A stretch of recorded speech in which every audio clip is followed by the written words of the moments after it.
ઘડિયાળમાં 4:30નો સમય બતાવે છે તો કલાક અને મિનિટ કાંટા વચ્ચેનો ખૂણો શોધો।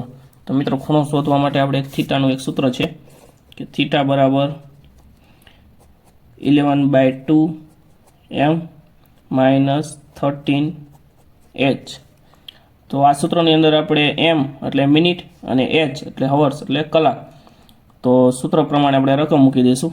તો 11/2 m એટલે મિનિટ આપણને આપેલી છે 30 માઇનસ h એટલે આપણને કલાક આપેલી છે જે 4।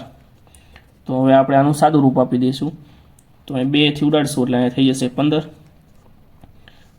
તો 15 ગુણ્યા 11 એટલે 165 આવશે, માઇનસ 30 ગુણ્યા 4 એટલે 3 ચોક 12 ને 1 0 એટલે 120।